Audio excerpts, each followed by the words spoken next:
Hello, hi, Darrell Barrs here at that channel on a lovely spring equinox, and what better day to talk about cannabis with our experts here. We have James Wigmore and Afshin Mousavian, and Hello. We're going to get right into it. James, you're a regular here, and what is different this time is that you've been to Vancouver.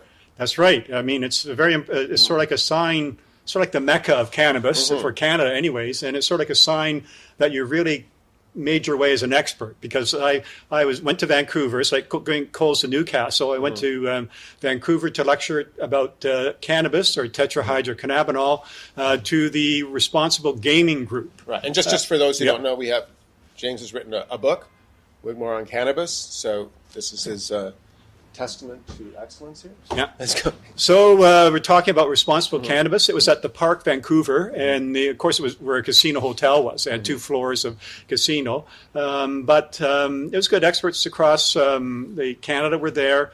Their main concern with cannabis seems to be with the edibles. Okay. They seem to feel that they can control the smoking. Like anyone who's intoxicated by any drug is not allowed to gamble. In fact, they're not allowed in the casino. So if you're in the casino and you seem obviously high, you would be evicted from the casino or not allowed in. The trouble with edibles, as we know, is that someone could take an edible before they go in. Right. You wouldn't see any signs, and an hour and a half later, you would see the signs. The casino may be serving them alcohol, so they may get into trouble. Why are you serving someone who's impaired by cannabis alcohol, which makes it even worse? There could be lawsuits and all sorts of other stuff. So it's a very interesting conference, and the casino operators and also the regulators. There was Jean Major, who's the CEO of the Alcohol and Gaming Commission, who's also in charge of all the cannabis stores now. He was there talking about cannabis. So it's a very fascinating conference, and it was great being at the center of the cannabis, although I think it's all shifting now to Toronto. I think we're catching up. I think so, yeah. Is that a good thing or a bad thing? Oh, it's good for me. It's good for you. Okay. All right. And what were they pretending that people weren't already high just because it wasn't legal before? Or, no, they weren't. They were, again, anyone that shows intoxication, like the red eyes, any like repetition of speech, slowing things, that would not be allowed in the casino, and not allowed to gamble, because anyone intoxicated, whether it's by alcohol or cannabis, are not as good gamblers. I mean, especially like a game of blackjack. Right. You can't remember the cards under cannabis. You have a short-term memory problems. Right. So that would make you a real mark for gamblers, but they're not allowed to gamble. And the other exciting thing, too, is, speaking of cannabis stores, anyone who sells cannabis at the cannabis stores in Ontario have to pass the CanSell. Right. And I went on the online course, which is basically about a 4-hour course or so, and wrote the final exam. You have to get 80% or higher. And now I am legally allowed to sell cannabis in any cannabis stores in Ontario. And it was a 4-hour online course, yeah. That was it. Okay. And so and what are you going to do with that? Exam. What are you going to do with this? Like, practically. If I retire, I don't have to be a Walmart greeter. Okay. I can sell cannabis in the stores. But you'd have to get it from some place and then sell it to a store. I don't understand. Well, I'd have to be an employee of the store. Employee of the store. Okay. So any employee of the store who's selling cannabis or involved in cannabis has to have a CanSell certificate. Okay.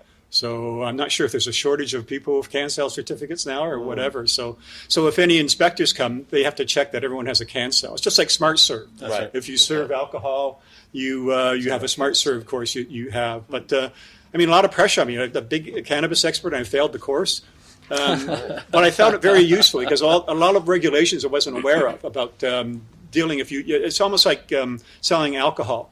If anyone looks 25 years of age or younger, you have to get a photo ID from them. Right. And the course actually showed you how the license worked, driving license work, how it's coded to your name and your date of birth and that, so you can see if there's any fake licensing. So it was a very good course. I found a lot of stuff out. And how about the part on cannabis? Do you think it was on It was very basic. Too basic, maybe? Yeah, well, it was, but I mean, you didn't want to get in detail. So it didn't talk about different strains so much. It didn't talk about, one advantage of one strain over the other. It basically talked the basic course. It talked about impairment of driving ability too, because it's sponsored also by Mad Canada. Right.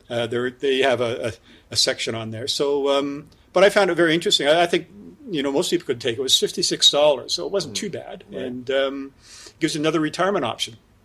There you go. It's also a way for the store operators, obviously, to be in line with provincial laws and ensure that the individual that's selling it at least has some general information around what they're selling. Similar to, again, James was mentioning around the idea of selling alcohol and having to have your smart serve license, right? It could be interesting.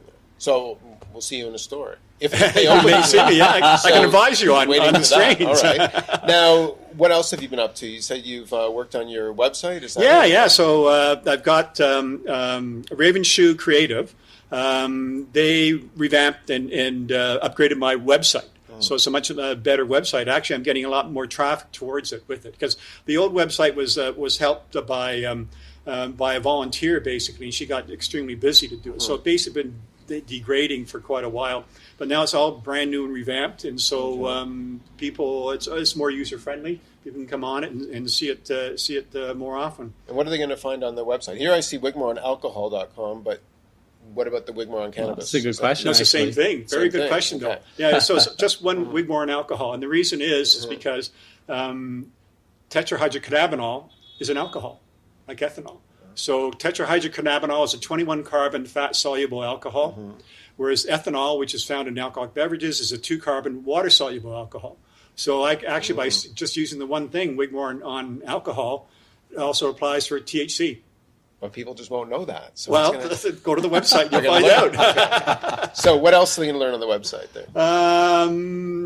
Well, basically, all my blogs have been there, about mainly for alcohol, but also on cannabis, and also how to contact me if you have any issues. I already had a lawyer contact me through the website about an issue of post-mortem blood alcohol putrefaction, which is a lecture I did on that channel. It's actually on my on YouTube.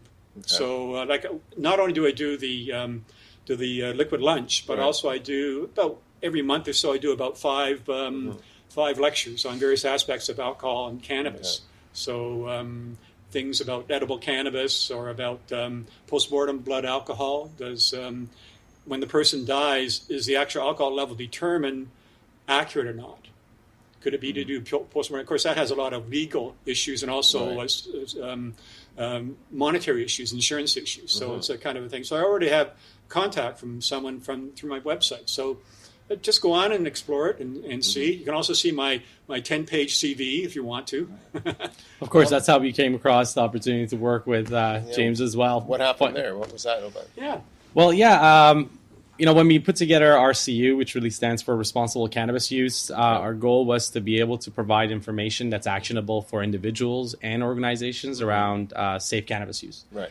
And there's a lot of information online about the culture of cannabis and so on and so forth. But unfortunately, there's a lack of information when it comes down to the factual and the scientific side of the intoxication of cannabis. How could you make responsible choices while intoxicated? And how to get really familiarized with the signs of intoxication for other individuals and even yourself.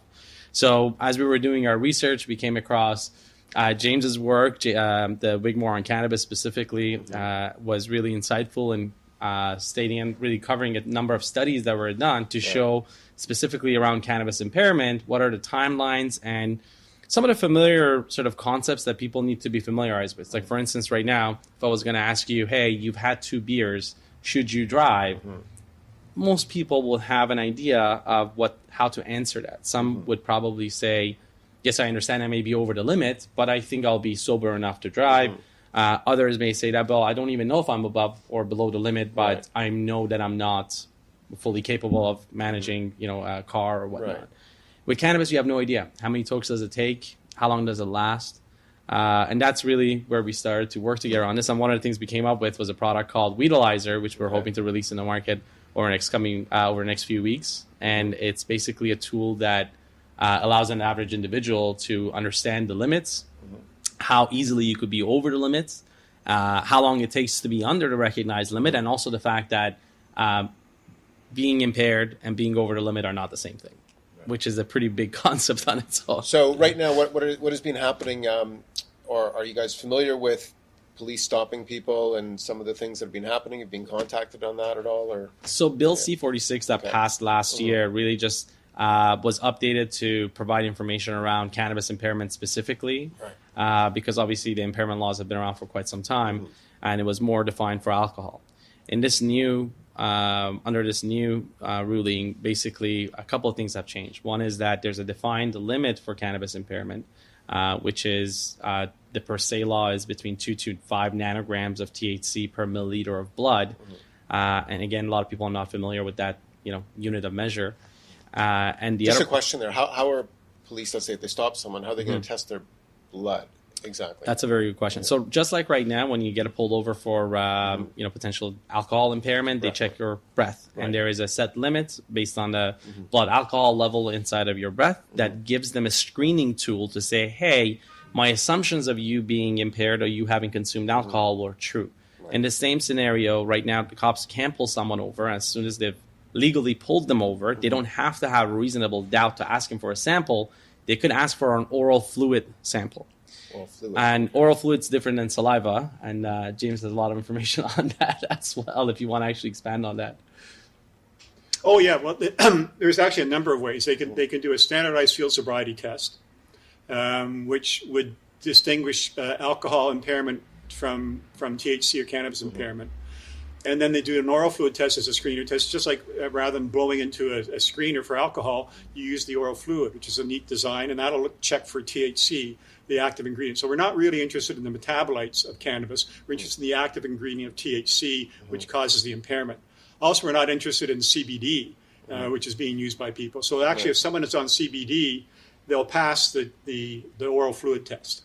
But if you fail those things, the police then have grounds to demand a blood sample. And when they take the blood sample, it's the result of that blood sample, the active ingredient THC in the blood, which will result in the per se charge or not. So they're not relying on urine. Are they actually taking a blood sample right there? No. They have to go to the hospital or some other location. So it has to be medically qualified staff. So it's a real pain. But the reason that they have to do it is because blood is the only way to go currently. We don't have a breath testing for THC as we do for alcohol. So if you're in charge of alcohol, they never take blood samples for over 80 for alcohol. You blow into a device at the police station, and that tells you exactly what it is. But we don't have such a device, so we have to take a blood sample. And it's the only fair way of determining if the person's over or not. I mean, oral fluid's good, but it's good for a screen. Okay. That's right. It's just to confirm their assumption that, hey, you had recently consumed cannabis. So, again, the product that has been sort of approved by the Department of Justice is a product called Dragger 5000 that is used by police officers in certain provinces right now. It's a very expensive machine. It costs, I think, roughly around $6,000 to be installed inside of a police car and $20 a cartridge. And again, we found that that's not necessarily accessible for the average consumer to get familiarized with. And ideally, you don't want to find out when you pull over by the cops to see how easily you were over the limits. So we created this product, Weedalizer. It's a simple 5-minute oral fluid test that takes a minute of collecting oral fluid, 4 minutes of showing you a result. Are you above or below the set oral fluid limit? Okay. So you should try one. All right, let's do this. Let's do this. So the package here, actually, these packages of 25 are going to be sold to dispensaries across Canada, and they get a chance to resell this to consumers and really familiarize them with the cannabis impairment laws. Okay. The instructions are fairly simple and on the back. So there's 3 simple steps. It says open package and remove the lid from the Weedalizer. There we go. Package opens. So the products are individually sealed just to make sure that they're not contaminated and they're not really exposed to moisture. Yeah, so basically, just to make it easier, is you just pull it apart here. Right. And this is where it's collecting the oral fluid. And so basically, you just put it in between your lip and your teeth here, turn it 10 times, okay? And then just like a thermometer, put it underneath your tongue, and that's for about a minute. Wow. And then once you've done that, you remove it and put it back together. And you'll see on the device here whether you are positive, whether you're above 10 nanograms or below 10 nanograms, or it's an invalid test too. So it's kind of a neat thing with the invalid test as it is. So there you go. So you want to try it, and we'll twirl around 10 times. Yeah. In the mouth. That's right. Yeah. And it's interesting because the oral fluid limit, and this was recommended by the drug driving committee, which is part of the Canadian Forensic Society or Canadian Society of Forensic Science. And their recommendation was that 25 nanograms, being over 25 nanograms of oral fluid or THC in oral fluid. Okay, so you're under your tongue now? Impaired. Okay, so do about a minute. Yep. Okay, good. Yeah. Okay. And that's the sort of test they're doing. This product right now is at 10 nanograms, so it's a little bit more specific. So, but we have a second product that does it at the same rates that roadside testing is happening right now. And it's a simple way for you to really, get familiarized with the limits. This would have you great. This having passing this test would give you a great deal of confidence that you're under the statutory per se. The 25 nanogram would be close to what the police are looking at, but this is getting even low, 10 nanograms. So it's an ideal thing for looking at whether you're even positive or not. Of course, this cannot determine if you're impaired or not, because that's a whole different story. And interestingly enough, very similar to alcohol, each individual's body reacts differently to cannabis. So what if you tested it yourself? Is it sort of a bitter taste or something? Yeah, like it's that? got a bit of a mint test. Thank you. Yep. Yeah. We'll just give it time for it to develop. So what if you've tested yourself and you had a negative result or something, and then, you were stopped by the police and their test proved differently? Right. So the recommendation we have for Weedalizer is that it's an educational product for you to get familiarized with the limits, the laws, and how easily it could be over. The level of accuracy is over 90%. The level of accuracy of the product used by the police right now is 82%. Okay. So we're fairly confident that accuracy-wise it will be there. But the thing that we don't recommend is for you to decide whether you should drive or operate heavy machinery or do a safety-sensitive job, even if you tested negative, because we have no idea how to test for your impairment levels. Just like, again, another individual can have half a cup of beer and be fully impaired, and someone can have 4 or 5 beers and not be impaired. Right. Cannabis reacts differently to everyone, but the thing that's the same for everyone is the cannabis law. Which is you're going to be, if you're over, you are going to be facing some serious penalties. And this is the thing that people don't know. It takes only a few tokes to be as high as 1,000 nanograms inside your oral fluid for the first hour. Think about it, the limit for roadside is 25 nanograms. Wow. So over a few hours, this amount of THC in your oral fluid starts to dip and it starts to dissipate. But the effects are still there. That's why the recommendation right now is, well, it really depends who you ask. That's part of the challenge why we want to actually create content through RCU. But Health Canada says 24 hours, which is not really realistic. Right. There is other bodies. Very conservative, though. It is very conservative. Yeah. Yes. And they have to be, just to be able to provide advice that's potentially as the lowest common denominator, applies to the most number of people.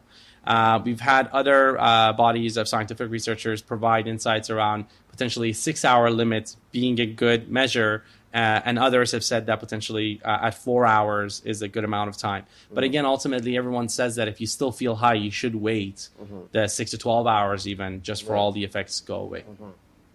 That's a tricky thing. So with has there been any stats so far on the amount of police stopping people, etc.? Is that increased? Yes, I think the last report that we had is actually on our website was that there's roughly around 40 tickets given out daily in Ontario actually right now. Now, this is going to be getting more and more serious because it's the same government that legalized it needs to ensure that it's properly enforced. Right.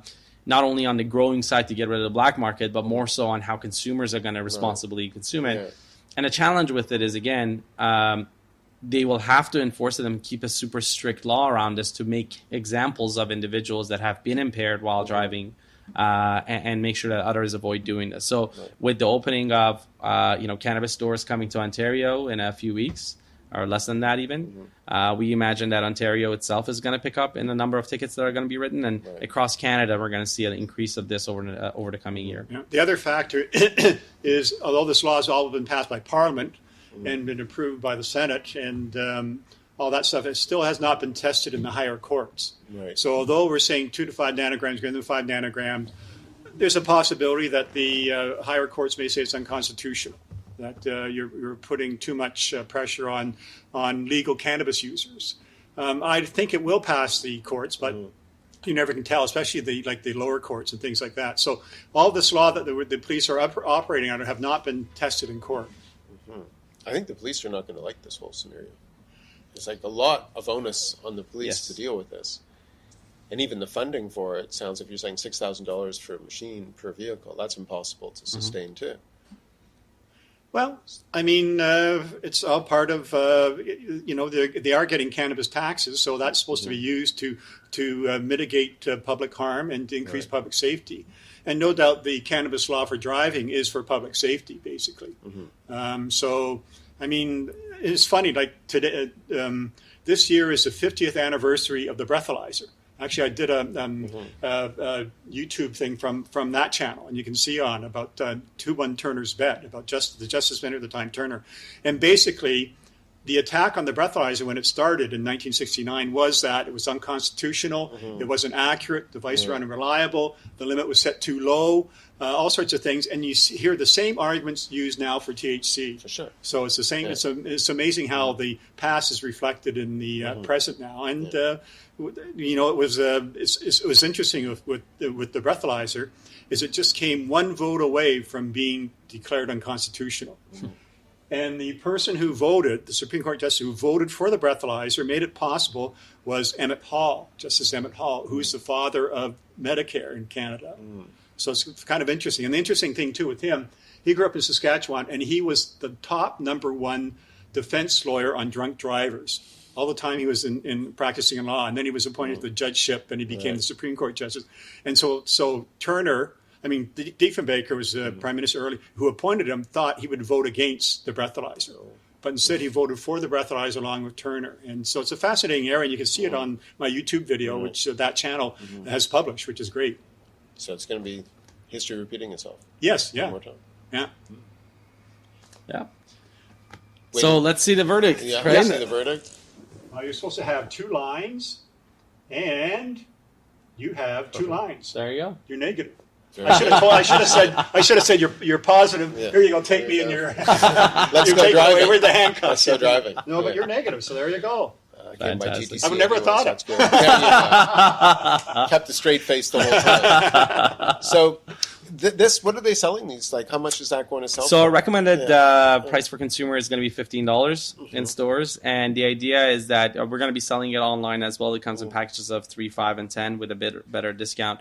But again, overall, over time, what we're hoping to do is continue to make this more and more accessible, but even try and see if we can bring the pricing down, because it is a topic that is top of mind right now. But just like people have become more familiarized with alcohol and the limits for alcohol, over the next 2 years, we see that people are going to be, getting to that level of comfort with this. So the sooner we can make this as accessible as possible to as many people as possible, the more impact it's going to have in around people making responsible decisions for cannabis.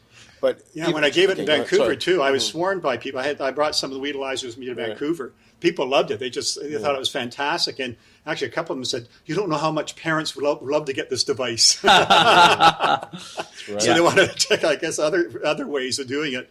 Yeah. And also, it is more reliable than a urine test. A urine test just indicates use. This indicates that the active compound in the body. Which is actually relevant to the other part of what we're doing here is that so now we have a physical tool that educates consumers, but then we've built out an educational course. So Cancel is a great course produced by Lift & Co. to address the need to inform the sellers of cannabis inside of the dispensaries, the 25, for instance, in Ontario. Right. We have a program called CanEd, Cannabis Education.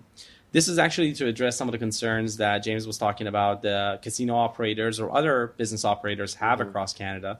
With us being the first country in G20 to legalize cannabis federally, we also are now exposing quite a number of groups to cannabis. So there could be individuals that are pro-cannabis, great.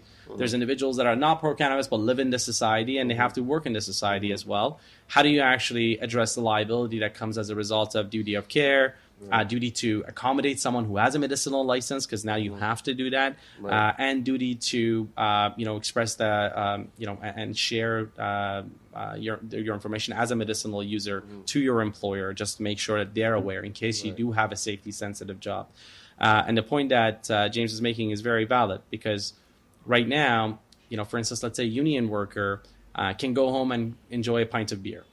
It's legal and they could do it. So why wouldn't they be able to enjoy cigarette, cannabis cigarette, a joint after work. The request from their employer is not to show up to work impaired. Doesn't matter if it's alcohol or cannabis. Right. So a test like this can address, have you recently smoked cannabis? Not do you smoke cannabis in general? Because if I had smoked cannabis last week, you could still find traces of it in my hair, in my blood, and so on and so forth. But in your oral fluid, it shows recency. Just wonder, how did you get started on this? Because it's come a long way. Obviously, it's already a sleek device, package, selling. Yeah, so I like it. It's very good design. So that's why what was the attracted what was to the it. genesis of this whole process? It's actually a funny story. Roughly about February of 2018, we read an article.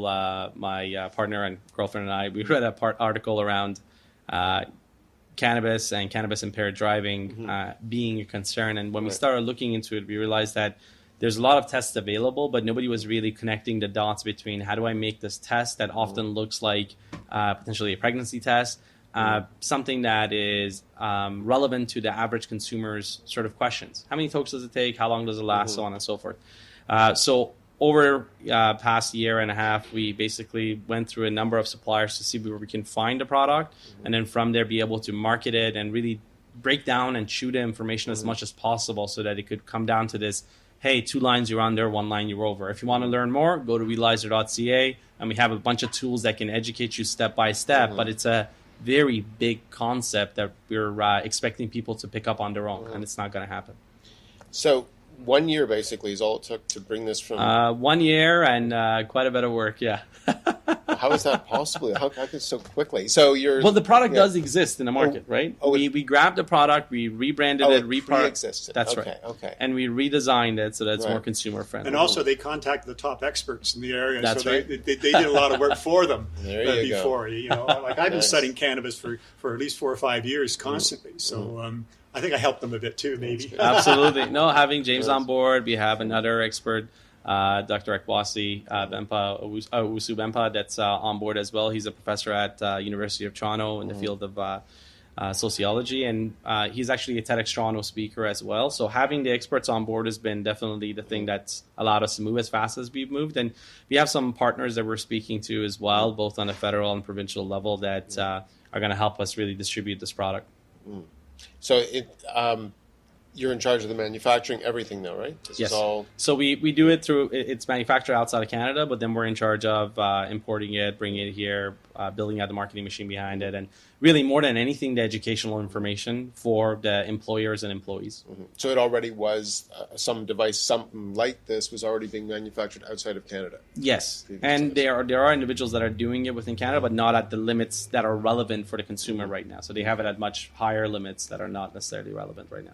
And also, some of the devices they had was like a little tube of, like a plastic tube, and you sort of like spit into it. Look like a plunger And almost. it was, and of course, spitting it gives you a much different cannabis concentration, THC concentration, than the oral swab. The oral swab is superior. So spitting gives you, I think it increases the THC concentration. So some of the devices were not relevant to the Canadian situation.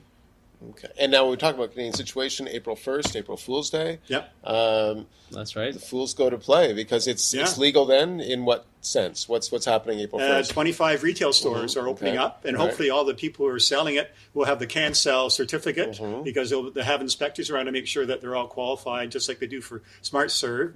And so hopefully that'll undercut the black market even more because people have stores they can walk to and they can pay cash. Like some people, amazing cannabis users, some of them are actually paranoid.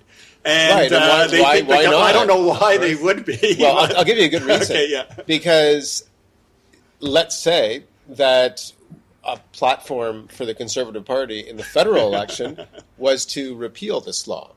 And then people who've sort of like divulged information, all of a sudden, boom, they're caught red-handed in a sense. And I wouldn't put that past, given politics these days, anything can happen. No, of course. Like just because it's a law now doesn't mean, it's going to be forever. So again, you will be able to pay cash at right. the cannabis, whereas online you can't. Right. So like online, they have all sorts of information about you. And has the online stores caught up? Because I read that was a real problem at the beginning. It was not. There was no supply. I think what the problem was is once you went, like they didn't really know what consumer preference was for what type of cannabis because the black market, of course, that's why it's called a black market. It's black. No one knows what's going on. So I think they were underestimated like the medical cannabis versus the retail cannabis, Right. and I think they've adjusted. As I was saying in one of my liquid lunches, that the way the plant grows so rapid and the way the companies are, they'll be able to recover over any problems of shortages. In fact, they'll probably by the end of the year have a surplus. Okay. All right. And you feel the same way about that? That's where it's Yeah, looking, 100%. right? I mean, before RCU, actually, my work was specifically on building commerce solutions and e-commerce solutions for larger retailers in Canada and U.S., and Okay. some of them ended up becoming the cannabis brands, and actually one of the provinces who be advised on the technology they would use. But overall, I think the initial steps and the initial hurdles were around getting the right technology in place, as well as the types of products and the diversity that you would want to have in an open market. I think they're past majority of those speed bumps. Everyone's looking forward to getting an in-person experience in Ontario and see how that evolves. But this is also going to be the first 420, April 20th, that cannabis is going to be fully legal in Canada, which is another big milestone, I guess, in the 2019 cannabis calendar. Right. So things could be crazy. And if it's a nice day on April 1st, there'll be lineups around the block for That's these right. 5 stores for the city of Toronto. It's a population of excess of 5 million and And 5 who knows, stores. maybe a cannabis retailer will phone me up and say, Say, look, I need you to sell the need you to cannabis because sell. you're the only one with the certificate. There you go. There you go. Might happen. I may see you there. That's it. Let's wrap it up there and see what happens. I guess we'll do the next show. That's right. And then a month from now, we'll That's see right. what happens. We'll see what happens, and we'll reconvene. And thanks for having us. All It's right. been great. Thank you very Thank you much. so much for having us. And, It's been a pleasure. This is all cutting edge info, people. These are the experts. All right. Thank you very All right, much. thank you. Okay. Bye bye. Cheers.